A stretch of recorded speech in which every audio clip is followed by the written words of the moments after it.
सलाम उन लोगों को, उन तबकात को जिनको कभी किसी ने नहीं पूछा था और जिनका कोई पुरसाने हाल नहीं था, आका करीम अलैहिस्सलाम की सीरत का यह रोशन बाब है कि हुजूर उनकी दहलीज पर पहुंचे और जाके उनकी मदद की और उन दुखियों, लाचारों और परेशान हालों को उस मुश्किल हालात के अंदर ढारस बंधाई। और ये वही सीरत है जो सैयदा खदीजतुल कुबरा रदी अल्लाह ताला अन्हा बयान फरमाती हैं, व तुक्सबुल मादूम, आप जो हैं जिनका कोई नहीं उनके लिए कमाते भी हैं और लाचारों का सहारा आपकी जाते सतूदा सिफात है।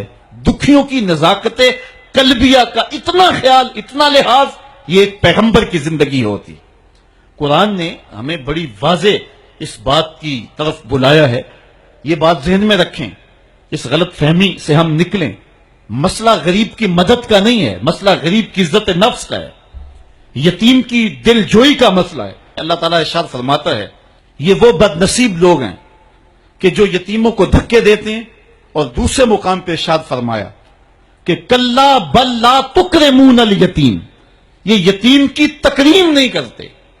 यतीम को खाना देना और बात है, उसकी तकरीम और उसकी इज्जत के साथ उसको खाना देना ये और बात है।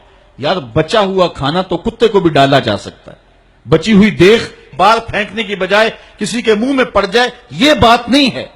बात यह है कि उसको तकरीम देते हैं या नहीं देते हैं। ये जो ईद के मौके पे गरीबों को लाइन में खड़ा करके ईद पैकेज दे रहे होते हैं और 10-10 अखबारात के अंदर तस्वीरें छपती हैं और बंदा अपनी उस नफसानी तस्कीन को रूहानी तस्कीन समझ रहा होता है कि वो समझता है कि मैं बहुत नेकी का काम कर रहा हूं, बहुत बड़ा समाजी कारकुन हूं। जरा गौर करे कि इसने गरीबों की गुर्बत का मजाक तो नहीं उड़ाया। उस लाइन के अंदर जहां गरीब, यतीम और लाचार खड़े होकर के तस्वीरें खिंचवा रहे हैं, अगर इसकी बेटी को उस लाइन में खड़ा होना पड़ता तो इसके जज्बात क्या होते।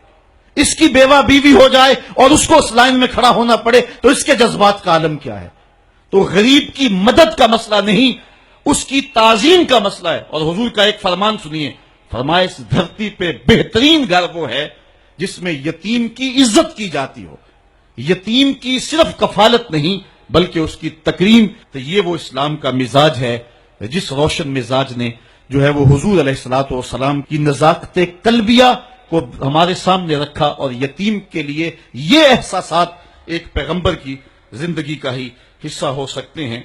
तो आका करीम अलैहिस्सलातु वस्सलाम इन दुखियों और लाचारों के साथ, इस अंदाज के साथ हुस्न सलूक का अंदाज इख्तियार किया करते हैं। बहुत सारे ऐसे लोग हैं जो लोगों के साथ हुस्न सलूक की अनोखी दास्तानें रकम करते हैं, लेकिन घर वालों के साथ उनका रवैया कोई अच्छा नहीं होता है, घर आकर फिरौन बन जाते हैं। किसी शख्स की सीरत और उसके किरदार की असल झलक देखनी हो तो ये देखें कि उसका अपने अहले खाना के साथ रवैया क्या है।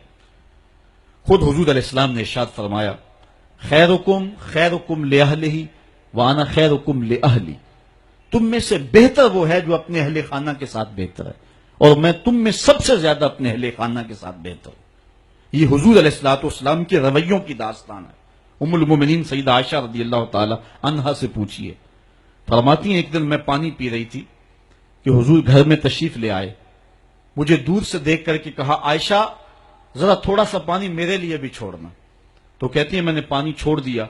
हुजूर करीब आए, मेरे हाथ से आप खोदा लिया, पानी पीने लगे तो फिर रुक गए और फिर मेरी जानिब देख के मुस्कराए और फरमाया, आयशा जरा बताना तुमने होंठ कहां रख के पानी पिया था। मुझे बताएं, अगर शौहर का रवैया बीवी के साथ ये हो तो फिर घर जन्नत बनेगा या कि नहीं बनेगा। तो कहा, मुझे ये बताएं कि तुमने होंठ कहां रखे थे। ये हुजूर की सीरत का वो ताबनाक पहलू है। आज जिस दौर से हम गुजर रहे हैं, एक दूसरे के झूठे को हम अपने लिए जो है वो बाइसे आर समझने लगे हैं। बिलखुसूस मर्द तो औरत का झूठा अपनी मर्दानगी के खिलाफ समझता है। तो हुजूर का ये रवैया, हुजूर का ये अंदाज़े करम यकीनन हुजूर अलैहिस्सलातु वस्सलाम की सीरत को इस अंदाज से हमारे सामने रखता है कि जैसी सूरत और सीरत मेरे महबूब की है, जमाने में कोई ऐसा शख्स नहीं है जिसने ऐसी सीरत पाई हो।